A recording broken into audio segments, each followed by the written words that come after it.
Video में study करते हैं जगत मोनेरा। जगत मोनेरा के जीव। सबसे पहले हम स्टडी करेंगे जीवाणु का। जीवाणु क्या है, इसकी खोज किसने किया था, कब किया था, और इसमें पोषण किस प्रकार से होता है या जनन किस प्रकार से करता है, तो इसके विषय में हम इस वीडियो में स्टडी करेंगे। जीवाणु के विषय में स्टडी करेंगे। जितने भी प्रकार के जीवाणु हैं, हमारे जितने भी प्रकार के जीवाणु हैं, ये सभी मोनेरा जगत में रखे गए हैं। मोनेरा जगत के अंतर्गत सभी प्रकार के जीवाणुओं को रखा गया है। और जीवाणु की खोज सबसे पहले एंटोनी वान ल्यूवेनहॉक ने किया था। सबसे पहले वैज्ञानिक एंटोनी वान ल्यूवेनहॉक ने किया था 1683 में एंटोनी वान ल्यूवेनहॉक एक निवासी थे हॉलैंड के। सर्वप्रथम बैक्टीरिया की खोज या सर्वप्रथम जीवाणु की खोज एंटोनी वान ल्यूवेनहॉक ने सन 1683 ईस्वी में वर्षा के जल तथा दांत के मैल में देखा। तो इसका नाम है हमारे वैज्ञानिक एरनबर्ग ने बैक्टीरिया टर्म दिया। बैक्टीरिया दिया या जीवाणु। तो सबसे बताया गया कि मोनेरा जगत के अंतर्गत जीवाणु को है। और सबसे पहले एंटोनी वान ल्यूवेनहॉक ने सन 1683 में हॉलैंड के निवासी एंटोनी वान ल्यूवेनहॉक ने जीवाणु की खोज की वर्षा के जल और दांत के मैल में। तो इसका बैक्टीरिया टर्म में सबसे पहले एरनबर्ग ने बैक्टीरिया टर्म में दिया। और लिनियस ने इसे बैक्टीरिया को वर्मस वंश में रखा। लिनियस ने इसे वर्मस वंश में रखा। जीवाणु को लिनियस ने वर्मस वंश में रखा और वर्मस वंश में रखा। किसने रखा? कैरोलस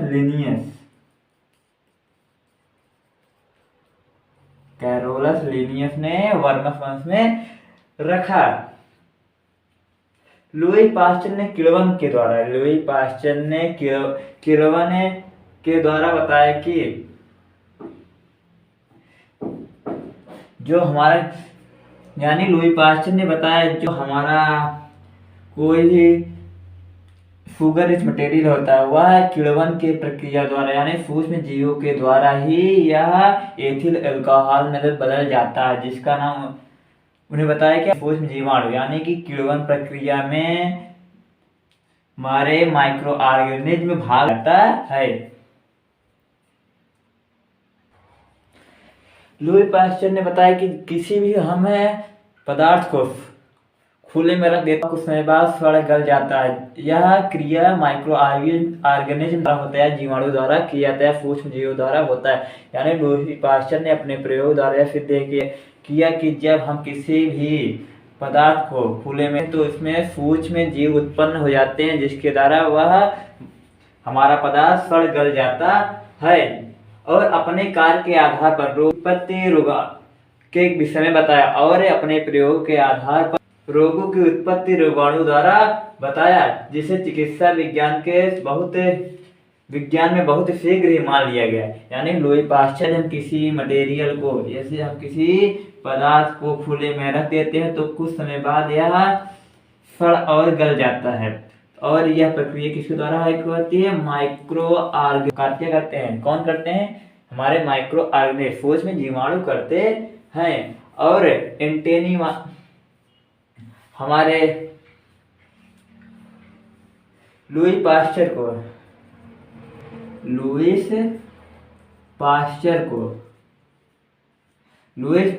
को जीवाणु विज्ञान का जनक कहा जाता है। जीवाणु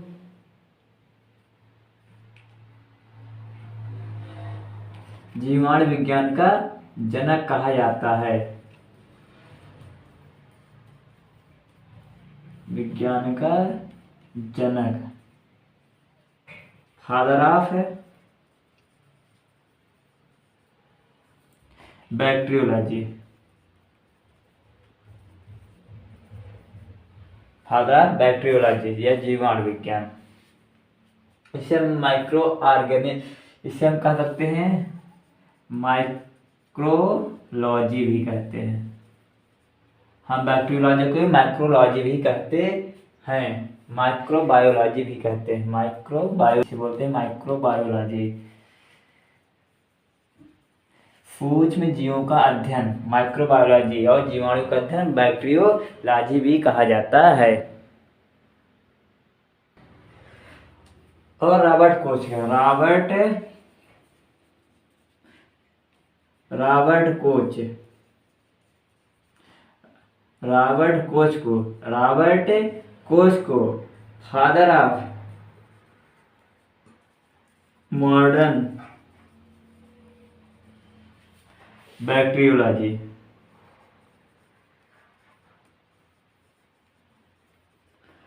और हमारे रॉबर्ट कोच के आधुनिक जीवाणु विज्ञान का जनक कहा जाता है। जो हमारे रॉबर्ट कोच है, इन्हें आधुनिक जीवाणु विज्ञान का जनक कहा जाता है। और सूक्ष्म जीवों का अधिकांश खोज, यानी सूक्ष्म जीवों का अधिकांश खोज किस 1885 1914 ईस्वी, यानी सन 1885 से लेकर 1914 के बीच में ही सबसे ज्यादा जीवाणुओं का अध्ययन किया गया। इसीलिए हमें इस समयांतराल को, इस काल को कहते हैं जीवाणुओं का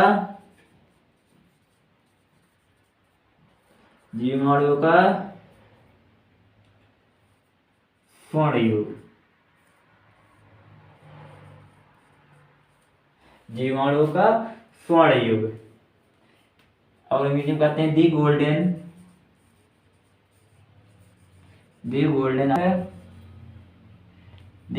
एज ऑफ बैक्टीरिया,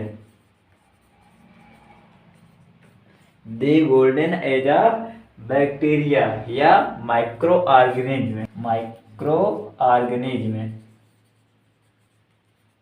1885 और 1914 के बीच, 1850-14 के बीच के समयांतराल को कहा जाता है जीवाणुओं का स्वर्ण युग या the golden age of microorganism, या कह सकते हैं the golden age of bacteria, यानी जीवाणुओं का स्वर्ण युग कहा जाता है। तो क्या बताया गया, मोनेरा जगत के अंतर्गत सभी प्रकार के जीवाणुओं को रखा गया है। और सबसे पहले हमारे वैज्ञानिक एंटनी वैन ल्यूवेनहॉक ने बैक्टीरिया की खोज की, कहाँ किया, वर्फा के जल और दांत के मैलों में। और हमारे वैज्ञानिक उसके बाद आए कैरोलिनियस ने इस जीवाणुओं को वर्मस वंश में रखा। और हमारे लुई पास्चर ने क्या किया, इन्हीं के बीच, यानी लुई पास्चर ने इन्हीं दिनों के बीच में उन्होंने जीवाणु पर घनिष्ठ अध्ययन किया और बताया कि किसी भी पदार्थ को खुले में रख देते हैं तो वह कुछ समय बाद सड़ गल जाता है, जिसके मुख्य कारण कौन है, जीवाणु ही होते हैं। और इसी समय इसे हमारे चिकित्सा विज्ञान ने इस तथ्य को मान लिया। और हमारे बताया क्या, हमारे लुईस पास्चर को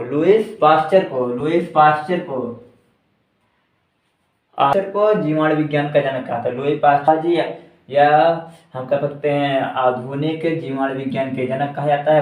रॉबर्ट कोच को 1885 से लेकर के 1914 के बीच, 1850 करके 1914 के बीच के अंतराल को या समयावधि को स्वर्ण युग कहा जाता है। क्योंकि इसी समय में, यानी इसी समय अंतराल के बीच जीवाणुओं का अत्यधिक अध्ययन किया गया। इसके बाद हम देखते हैं जीवाणुओं के सामान्य लक्षण,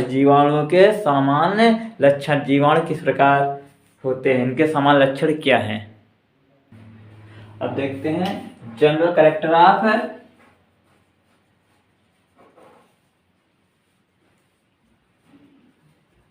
बैक्टीरिया।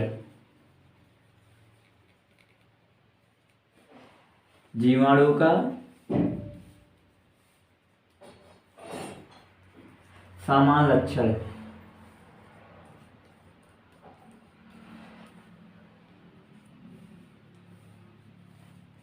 सामान्य लक्षण जीवाणु का, जितने भी हमारे जीवाणु होते हैं वे सभी एक कोष के होते हैं। जितने भी प्रकार के जीवाणु होते हैं वे सब एक कोष के होते हैं। और इसमें जो केंद्रक पाया जाता है या इंसिपिएंट केंद्रक होता है या आसक्त केंद्रक होता है। जितने भी प्रकार के जीवाणु होते हैं वे सभी एक कोष की होते हैं। इन्हें प्रोकैरियोटिक या मोनेरा जगत में रखा गए हैं। हम कह सकते हैं कि भी प्रकार के जीवाणु होते हैं सभी प्रोकैरियोटिक होते हैं, एक कोष की होते हैं। इन्हें मोनेरा जगत में रखा गया है। और इनका केंद्रक जो होता है वह असत केंद्रक होता है या इंसिपिएंट केंद्रक पाया जाता है जीवाणुओं में। और जीवाणु नंबर 2 देखते हैं। जीवाणु जितने भी होते हैं यह सर्वव्यापी होते हैं। यह जल, थल तथा वायु और हम कह सकते हैं जीवों के शरीर तथा पेड़ पौधे में पाए जाते हैं। जीवाणु जितने भी होते हैं वे जल एवं वायु, पौधे तथा जंतु के शरीर में पाए जाते हैं। और हमारा तीसरा है, जीवाणु लगभग 80 सेंटीग्रेड के ताप पर भी जीवित रह सकते हैं। अधिकतम 80 सेंटीग्रेड ताप तक जीवित रह सकते हैं और न्यूनतम -160 डिग्री सेल्सियस और न्यूनतम -160 डिग्री तक पाए जाते हैं। हम कह सकते हैं जीवाणु -160 डिग्री तक सेल्सियस पाए जाते हैं और अधिकतम ताप पर 80 सेंटीग्रेड ताप तक जीवित रहते हैं। और जीवाणु के ऊपर कोशिका भित्ति होती है। चौथा हमारा क्या है, जीवाणुओं के ऊपर कोशिका जाती है। और हमारा चौथा क्या है, पहला लक्षण हमने बताया कि जितने भी प्रकार के जीवाणु होते हैं इन्हें मोनेरा जगत में रखा गया है। और इसमें बताया गया कि ये एक कोशिकीय होते हैं। इसमें जो केंद्रक होता है असत्य केंद्रक पाया जाता है। और दूसरा हमने क्या बताया कि जीवाणु जो होते हैं ये सर्वव्यापी होते हैं। जल, थल तथा वायु और पेड़ पौधे तथा जंतुओं के शरीर में पाए जाते हैं। और हमारा तीसरा है कि हमारे जितने भी जीवाणु है अधिकतम ताप 80 सेंटीग्रेड और न्यूनतम ताप -160 सेंटीग्रेड के बीच पाए जाते हैं, जीवित रहते हैं। और चौथा हमारा है बैक्टीरिया यानी जीवाणु के ऊपर कोशिका भित्ति होती है। जीवाणु के ऊपर कोशिका भित्ति होती है। उसके बाद हमारा पांचवा है, इसमें डबल बाउंडेड सेल ऑर्गेनेली पाए नहीं जाते। जैसे हमारा हो गया माइटोकॉन्ड्रिया, गोल्गी बॉडी हो गई, गोल्गी बॉडी हो गई, माइटोकॉन्ड्रिया हो गया, प्लास्टिड हो गया। और बताया गया इसमें सेंट्रियोल ETC, ये सभी ऑर्गेनेली अनुपस्थित होते हैं। ETC आर एब्सेंट यानी डबल बाउंडेड सेल ऑर्गेनाइज रहते हैं। Mitochondria, Golgi body, plastid, centrioles, ETC और एब्सेंट ये सभी नहीं होते हैं। और हमारा छठवां है जीवाणु के भीतर केंद्रक नहीं पाया जाता। जो केंद्रक मटेरियल होता है यानी जो हमारा न्यूक्लियोप्लाज्म होता है यह पूरे जीव द्रव्य में फैला होता है। इसमें न्यूक्लियोलस भी नहीं होता यानी कोशिका भी नहीं पाई जाती है। क्या बताया गया छठवें में कि जो हमारा बैक्टीरिया है बैक्टीरिया के अंदर केंद्रक नहीं होता और इसका जो मटेरियल होता है केंद्रक पदार्थ होता है पूरे साइटोप्लाज्म में घूमता रहता है, पूरे कोशिका द्रव्य में घूमता रहता है। और इसमें क्या बताया गया कि जो केंद्रक कला भी नहीं होती है, ना इसमें न्यूक्लियोलस होता, ना ही केंद्रिका पाई जाती है। और हमारा सातवां हम देखते हैं क्या, जो हमारा अंदर का ये हमारे बैक्टीरिया मान लेते हैं। यह बना होता है किसका? प्रोटीन का बना होता है। इसे हम कहते हैं कैप्सिड, कहते हैं कैप्सिड। इससे हम कैप्सिड कहते हैं। जो हमारा कैप्सिड होता है यह कैप्सोमियर से मिलकर बना होता है, कैप्सोमियर से मिलकर बना होता है। जो हमारे कैप्सिड के भीतर जो हमारा आवरण होता है यह कहीं कहीं पर मुड़ा होता है, जिसे हम बोलते हैं, इसे मीसोसोम्स कहते हैं। हमारा बैक्टीरिया के भीतर जो भीतरी आवरण होता है यह स्थान स्थान पर मुड़ा होता है, जिसे हम कहते हैं मीसोसोम्स। और मीसोसोम्स के द्वारा इसमें ऑक्सीजन यानी कि इसमें श्वसन की प्रक्रिया संपन्न होती है। बैक्टीरिया में इनर लेयर जो होती है, इनर आवरण जो होती है, या बीच में कहीं कहीं पर मुड़ी हुई होती है, जिसे हम कहते हैं मीसोसोम्स, मीसो। और इसके द्वारा ही श्वसन की प्रक्रिया संपन्न होती है। बैक्टीरिया का जो कैप्सिड होता है, बैक्टीरिया का जो कैप्सिड होता है वह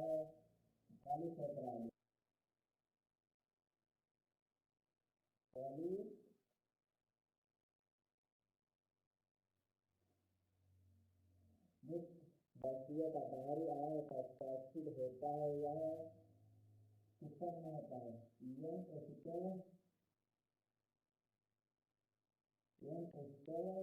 ग्लूकोसान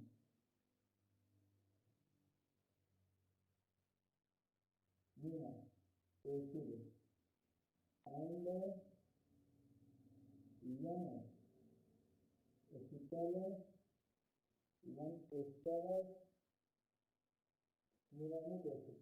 acetyl numeric acid, numeric acid.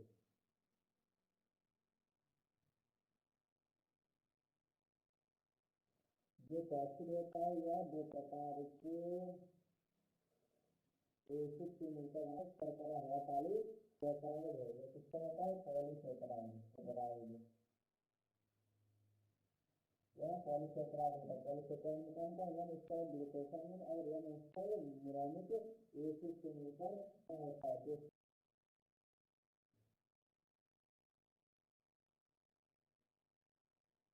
इसमें मुख्य लक्षण होता है गांगीय सिस्टम द्वारा संपन्न होता है। और बीमारियों में क्या है? सेक्सुअल रिप्रोडक्शन नहीं कराता है। बीमारियों में सेक्सुअल रिप्रोडक्शन नहीं करवा, लैंगिक जन्म नहीं पाया जाता है। इसमें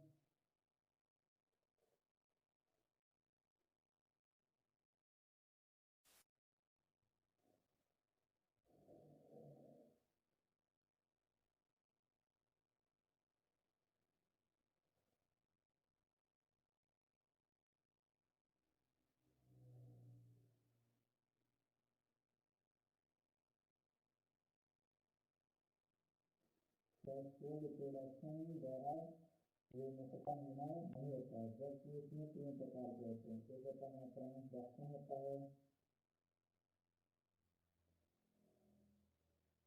ट्रांसडक्शन होता है, ट्रांसफॉर्मेशन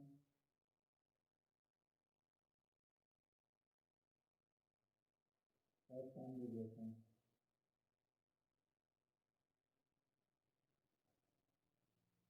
इसमें क्या होता है? सेक्सुअल रिप्रोडक्शन, ट्रांसडक्शन का होता है, ट्रांसफॉर्मेशन और कॉन्जुगेशन।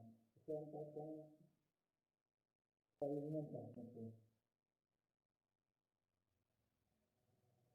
परिजनन को और ट्रांसफॉर्मेशन का कोई डिफरेंस क्या है?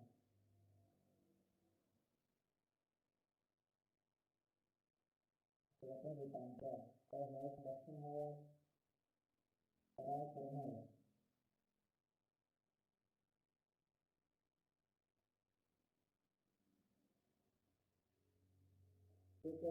समालक्षण जितने भी प्रकार के जिसे हम मोनोजगत में अंतर्गत रखा गया है, सभी कोष्ठीय होते हैं और इसमें असत केंद्रक पाया जाता है। और दूसरे का जितने भी जीवन होते हैं सभी में जल थल वायु तथा पेड़ पौधे और जंतुओं के शरीर में पाए जाते हैं। इनका जो बाहरी आवरण होता है वह कैप्सिड से बना होता है। इसमें कैप्सिड में जो होता है पॉलिश सैकराइड होता है, पैसिड में पॉलिश सैकराइड होता है जो वन स्टर ग्लूकोन पानी एसिड और वन स्टर न्यूरोनिक एसिड से मिलकर बना होता है। और बताया कि जितने भी जीवाणु होते हैं इसमें बाइंडिंग मुख्य रूप से बाइंडिंग होता है, यानी जमीन की प्रक्रिया क्या है, बाइंडिंग द्वारा इसमें बना होता है। और सेक्सुअल रिप्रोडक्शन के जो होता है यानी लैंगिक जमीन के शरीर यूनिवर्सल का निर्माण नहीं होता है। जब इसमें तीन प्रकार के मुख्य से जन्म पाते हैं। सेक्सुअल रिप्रोडक्शन तीन प्रकार होते हैं। नंबर एक ट्रांसडक्शन, ट्रांसफॉर्मेशन और कॉन्जुगेशन। को बोलते हैं पराक्रमण कहते हैं, ट्रांसफॉर्मेशन रूपांतरण और कॉन्जुगेशन को परिनियन कहते हैं।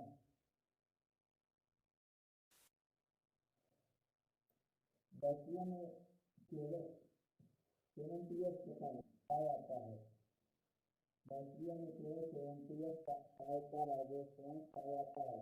उसके बाद हम जो बैक्टीरिया के भीतर DNA होता है, जो बैक्टीरिया के भीतर DNA या सर्कुलर होता है, वह सर्कुलर होता है, वह साइटोप्लाज्म में पाया जाता है। हमारा कोई हमारा बैक्टीरिया है और इसका DNA वही है, हमारा सर्कुलर DNA होता है। Double standard circular DNA।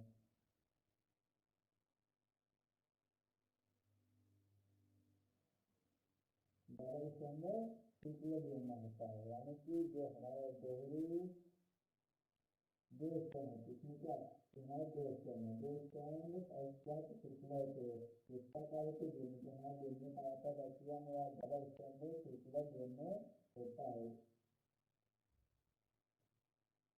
देखो हैबिटेट वासस्थान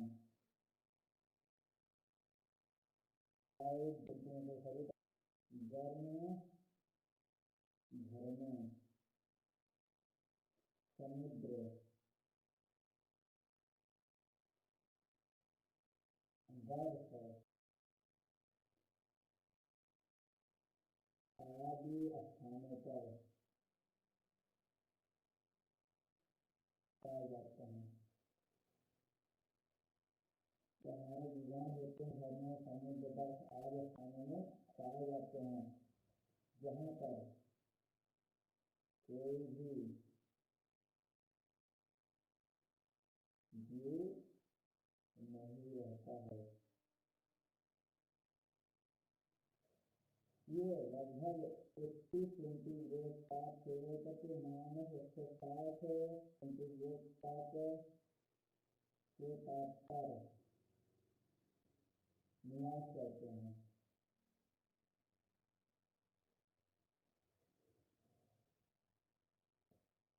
झरने, समुद्र, बर्फ आदि स्थानों में पाए जाते हैं। और जंतुओं के शरीर पाए जाते हैं, पेड़ पौधे में जो सभी पाए जाते जो उनको बढ़ाने बढ़ाने का कार्य करते हैं। और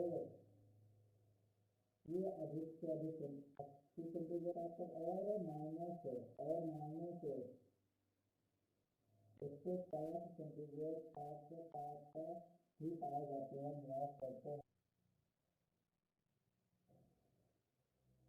जीवाणु का आकार, जीवाणु का आकार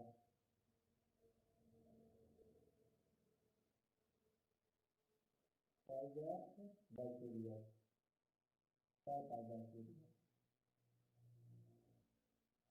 बैक्टीरिया जीवाणु का आकार, जीवाणु का आकार। जीवाणु प्रायः एक कोषीय होते हैं। जीवाणु जितने भी होते हैं प्रायः एक कोषीय होते हैं। इनका आकार 2 इंगस्ट्रॉन से लेकर इनका आकार 2 माइक्रोन से लेकर के 5 माइक्रोन के मध्य होता है। जीवाणु जितने भी होते हैं एक कोषीय होते हैं। कभी कभी इनकी कोशिकाओं की संख्या 20 रहती है। जीवाणु जितने भी होते हैं वे एक कोषीय, इनकी संख्या 20 कोशिकाओं तक हो जाती है। जीवाणु का आकार होता है 2 माइक्रोन से लेकर के 5 माइक्रोन तक। इनका आकार होता है 2 माइक्रोन से लेकर के 5 माइक्रोन तक होता है। कुछ जीवाणु का लंबाई, कुछ जीवाणु की लंबाई कितनी होती है 60 माइक्रोन तक। कुछ जीवाणु की लंबाई लगभग 4 माइक्रोन तक हो सकती है। और 1 माइक्रोन बराबर होता है हमारा कितना 1 माइक्रोन बराबर होती है 0.001 mm, 1 0.001 mm। सबसे कम लंबाई का जीवन हमारा होता है डायलिस्टर डायलिस्टर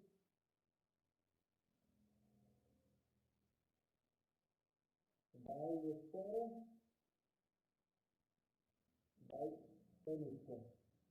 डायलिस्टर डायलिस्टर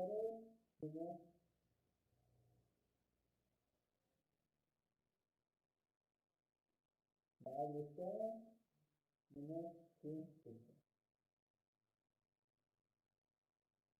डायलिस्टर सिंथेस, इसे कहते हैं सिंथेस।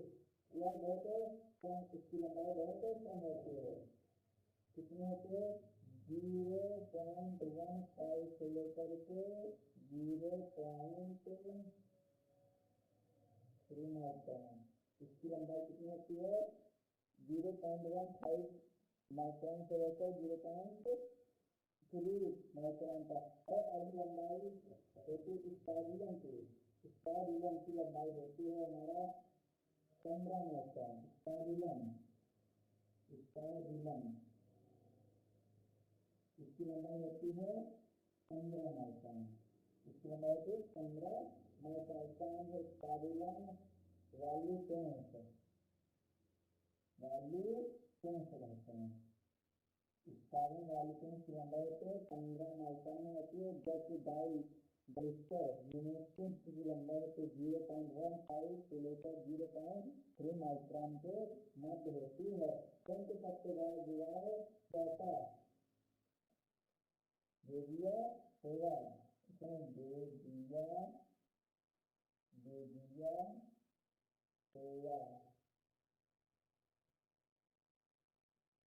बेदिया होगा निराबिली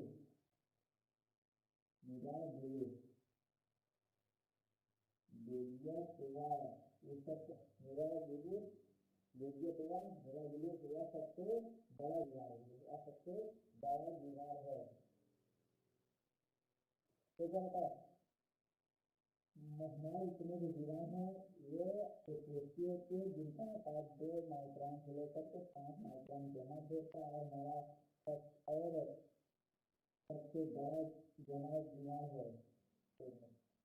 सबसे छोटा जो हमारा दीवार है डायलिस्टर जिसकी लंबाई होती है 0.15 से लेकर 0.3 माइक्रोन तक। और हमारा सबसे बड़ा जो दीवार है इसका नाम है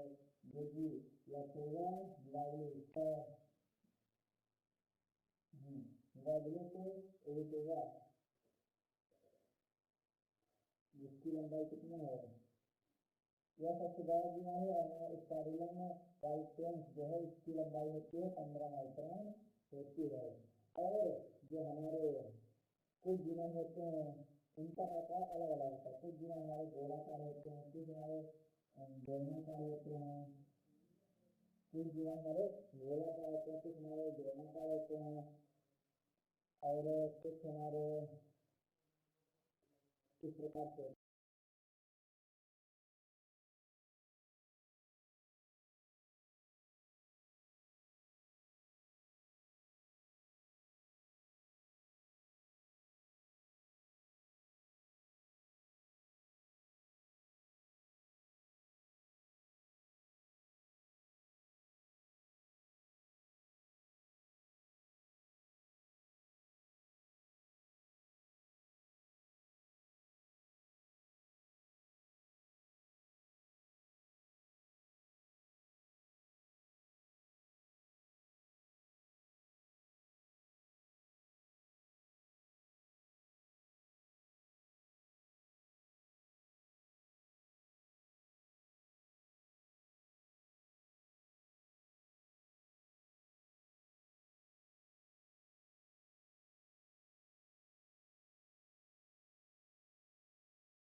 कुछ जीवाणु हमें एक गोलाकार रहते हैं जिससे हम कहते हैं कोकाई, जिसे हम कहते हैं कोकाई। गोलाकार जीवाणु को हम कोकाई कहते हैं। और इस कोकाई शब्द की ग्रीक भाषा कोकस से हुई है। कोकस ग्रीक भाषा कोकस, कोकस ये हमारा क्या है? ग्रीक भाषा है। ये हमारा ग्रीक भाषा है, ग्रीक भाषा। ग्रीक भाषा कोकस से हुई है। जब हमारा एक गोलाकार जीवाणु होंगे कोकाई, जब वही हमारे दो कोकाई आपस में जुड़ जाएंगे तो इन्हें हम कहेंगे डिप्लोकोकाई। इसे बोलेंगे डिप्लोकोकस या डिप्लोकोकाई।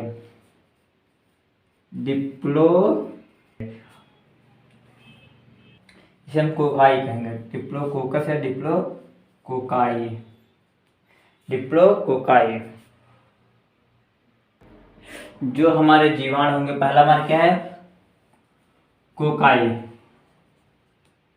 तो हमारा पहला क्या है इसमें? ए माइक्रोकोकाई। माइक्रोकोकाई जब हमारा एक गोलाकार जीवाणु होगा तो इसे हम कहेंगे माइक्रोकोकाई। माइक्रोकोकाई इसका नाम क्या रखेंगे? माइक्रोकोकाई। माइक्रोकोकाई।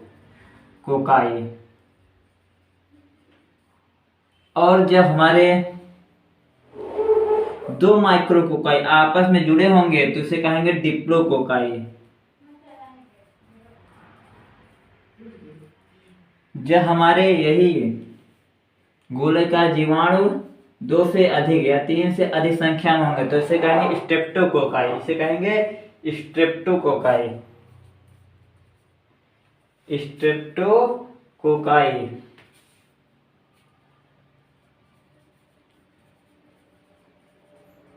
स्ट्रेप्टोकोकाई यानी गोलाकार जीवाणु को हम कोकाई कहते हैं। और जब एक कोकाई होगा तो इसे कहेंगे माइक्रोकोकाई। जब हमारे दो माइक्रोकोकाई आपस में जुड़े रहेंगे तो इन्हें कहेंगे डिप्लोकोकाई। जब तीन से अधिक माइक्रोकोकाई आपस में जुड़ करके एक लंबी श्रृंखला बनाएंगे तो उसे कहेंगे स्ट्रेप्टोकोकाई कहते हैं।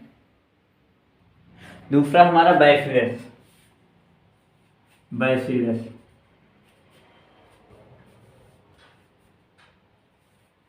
बैसिलस बैसिलस जब हमारे जीवाणु कैसे होंगे? जब हमारे बैक्टीरिया एक डंडे के समान होंगे, एक छड़नुमा होंगे तो इसे कहेंगे बैसिलस। जब हमारे जीवाणु डंडे के आकार के होंगे या छड़ के आकार के होंगे तो इसे हम कहेंगे बैसिलस कहते हैं। जब हमारा अकेला एक बैसिलस होगा, जब अकेला एक जीवाणु छड़नुमा जीवाणु होगा इसे कहेंगे मोनोबैसिलस कहेंगे। इसे कहेंगे हम मोनोबैसिलस। हमारा है क्या? मोनोबैसिलस। हमारा मोनोबैसिलस है। जब हमारे दो छड़नुमा जीवाणु आपस में जुड़ करके जाएंगे, जब हमारे छड़नुमा जीवाणु आपस में जुड़ जाएंगे तो इसे बोलेंगे डिप्लोबैसिलस।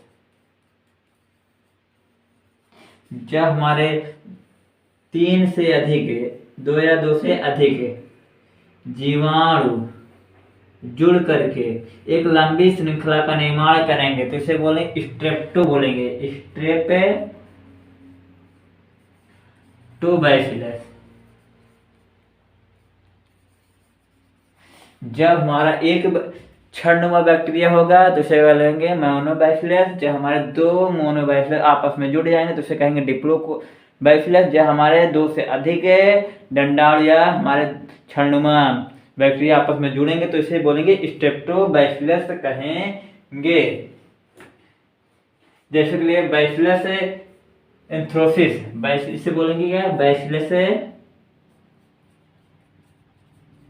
एंथ्रोसिस। ये हमारा बैसिलस एंथ्रोसिस है।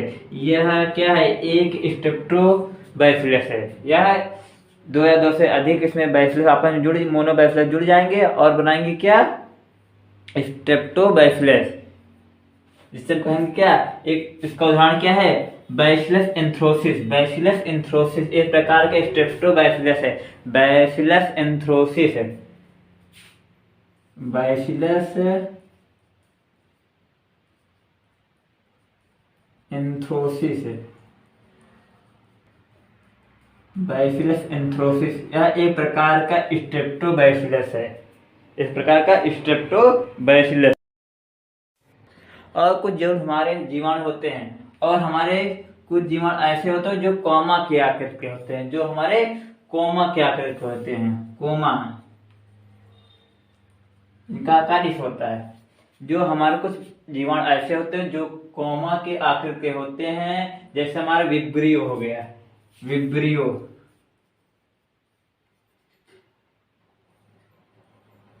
कॉलेरा का जीवाणु, विब्रियो कॉलेरी से कॉलेरा होता है, इसलिए क्या हमारा विब्रियो हो गया। ये कैसा है? विब्रियो कोमा के आकृति का होता है, इसलिए हमें कोमा के आकार, हमारा विब्रियो है कोमा के आकार का होता है, इसलिए हम बोलेंगे इसे कोमा जीवाणु। पहले में है स्पाइरली। स्पाइरली ये टेढ़े मेढ़े होते हैं। ये टेढ़े मेढ़े होते हैं, स्पाइरल जैसा होता है, इससे हम कहते हैं स्पाइरली। यानी कि जो जीवाणु टेढ़े मेढ़े होते हैं उसे हम स्पाइरली कहते हैं। जैसा हमारा स्पाइरिलम रुप्रम हो गया। स्पाइरिलम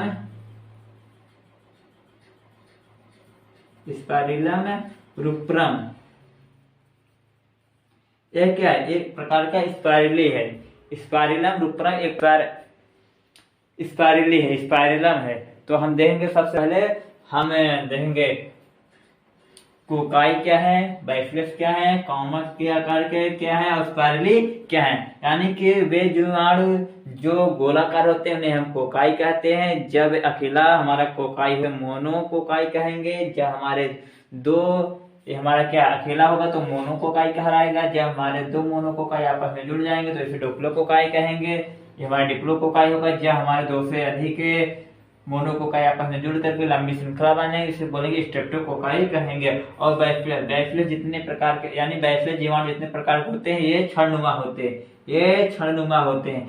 जब हमारा एक क्षणनुमा जीवाणु होगा तो इसे बोलेंगे मोनोबैसिलस। जब हमारे दो होंगे, दो आपस में जुड़े होंगे, दो बैसिलस, तो इसे बोलेंगे डिप्लोबैसिलस। जब हमारे तीन क्षणनुमा जीवाणु आपस में जुड़े होकर के लंबी श्रृंखला बनेंगे, इसे बोलेंगे स्ट्रेप्टोबैसिलस रहेंगे। जो हमारा कोमा के आकार का जीवाणु है यह कोमा के आकार, इसे हमें बोलेंगे कोमा के आकार का जीवाणु। जैसे हमारा हो गया विब्रियो कॉलेरी। विब्रियो कॉलेरी या कोमा के आकार का होता है, जो कॉलरा रोग फैलाता है। हो गया हमारा चौथा क्या है? स्पाइरली या टेढ़े मेढ़े होते हैं। इसके होते हैं स्पाइरल की तरह टेढ़े मेढ़े होते हैं, जैसे हमारे स्पाइरलियम में रुप्रम हो गया। तो हम सबके लिए उदाहरण देख लेते हैं एक के। तो कोकाई में क्या, सबसे पहला हमारा मोनोकोकाई है। ये हमारा क्या है? मोनोकोकाई। मोनोकोकाई हमारा क्या है? माइक्रोकोकाई। माइक्रोकोकाई जो माइक्रोकोकाई एक क्या है? मोनोकोकाई। माइक्रोकोकाई एक प्रकार का मोनोकोकाई है। उसके बाद में ये क्या है? हमारा डिप्लोकोकाई। क्या है? डिप्लोकोकाई। इसके लिए होता है डिप्लोकोकस निमोनी। डिप्लोकोकस निमोनी इसके लिए डिप्लोकोकस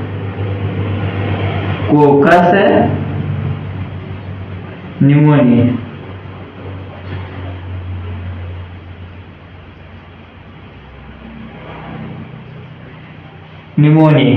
डिप्लोकोकस निमोनी। और हमारा स्ट्रेप्टोकोकस में आता है Streptococcus lactis. Streptococcus lactis. Streptococcus lactis.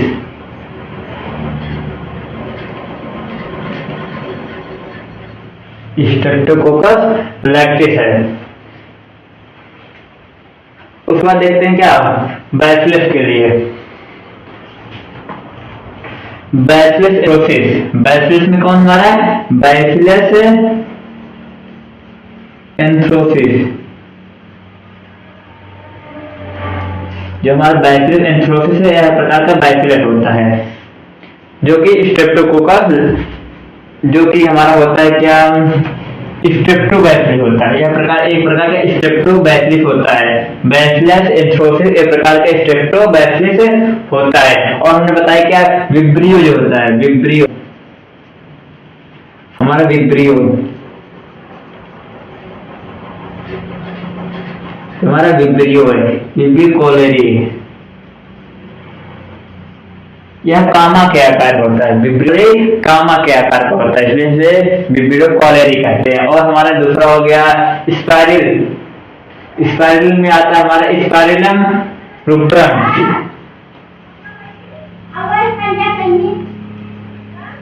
Spirillum रूप्रम, यह हमारा क्या है, स्पाइरलम, एक प्रकार का स्पाइरलम है। तो हमें अब देखते हैं इसके बाद गतिशीलता, मोटिलिटी। इसमें गतिशीलता या किस प्रकार से गतिशील होते हैं। जो हमारे जितने प्रकार के जीवाणु होते हैं ये गतिशील होते हैं, तो इसके विषय में स्टडी करते हैं। अब देखते हैं क्या, जीवाणुओं में गतिशीलता, जीवाणुओं में गतिशीलता।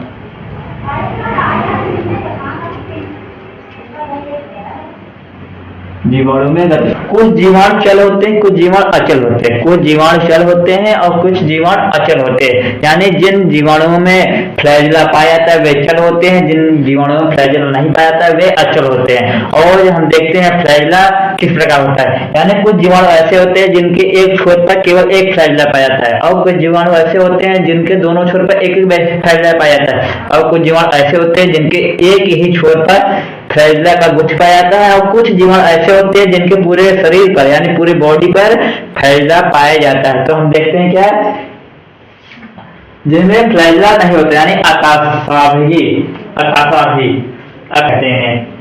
तो हम देखते हैं क्या,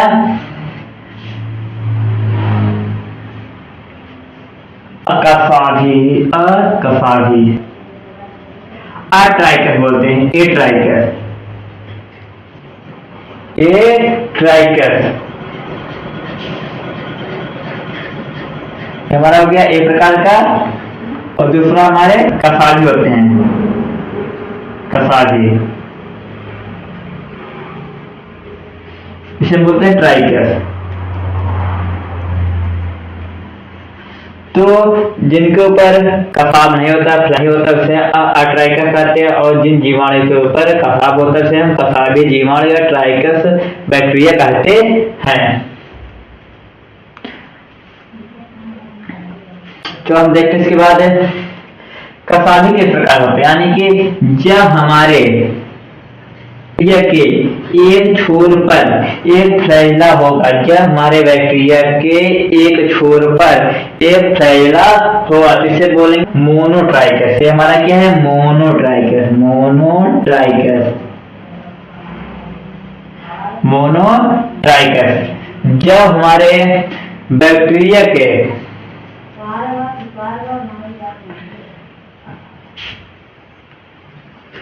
एक छोर पर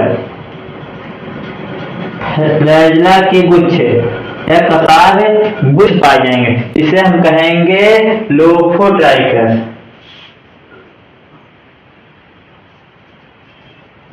लोफोट्राइकस,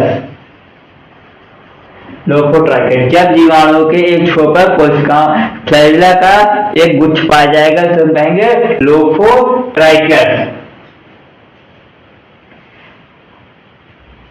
जब बैक्टीरिया के दोनों छोरों पर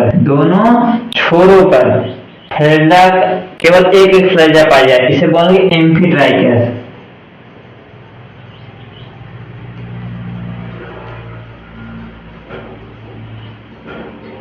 जब क्रिया के दोनों छोर पर केवल एक एक फ्लैजेला पाया जाए, एक एक कसाब पाया जाए, इसे कहते हैं एम्फीट्राइकस कहेंगे।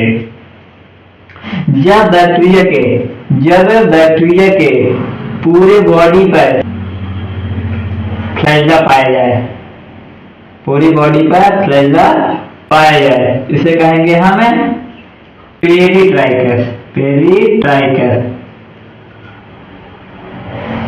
तो क्या बताएगा, जीवाणु में गतिशीलता किस प्रकार से होती है। जीवाणु गतिशील, कुछ जीवाणु गतिशील होते हैं, कुछ जीवाणु गतिशील नहीं होते हैं। यानी जो जीवाणु गतिशील होते हैं उनके ऊपर कसाव होता है, जो जीवाणु गतिशील नहीं होते हैं उनके ऊपर कसाव नहीं पाया जाता। और कसावी को कहते हैं टेट्राइकस कहते हैं या अट्राइकस कहते हैं, और कसावी को कहते हैं ट्राइकस।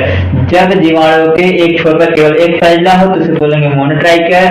जब जीवाणु के एक छोर पर फ्लैजिला का गुच्छ पाया जाए तो उसे बोलेंगे हम लोफोट्राइकस कहेंगे। जब बैक्टीरिया या जीवाणु के दोनों छोर पर एक एक फ्लैजिला पाया जाए उसे बोलेंगे एम्फीट्राइकस। जब जीवाणु के चारों यानी जीवाणु की बॉडी पर चारों तरफ से हमारा फ्लैजिला उपस्थित तो उसे बोलेंगे हम पेरिट्राइकस कहेंगे। तो अगले वीडियो में हम स्टडी करेंगे किसका,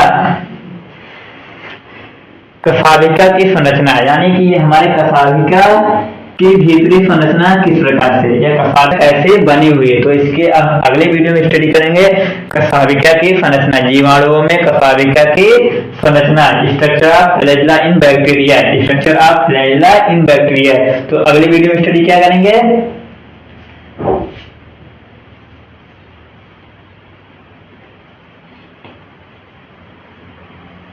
ऑफ फ्लैजिला इन बैक्टीरिया। तो अगले वीडियो में स्टडी करेंगे क्या, structure of flagella in bacteria, यानी बैक्टीरिया में फ्लैजिला की संरचना या जीवाणुओं में कह सकते हैं कि कशाभिका की संरचना।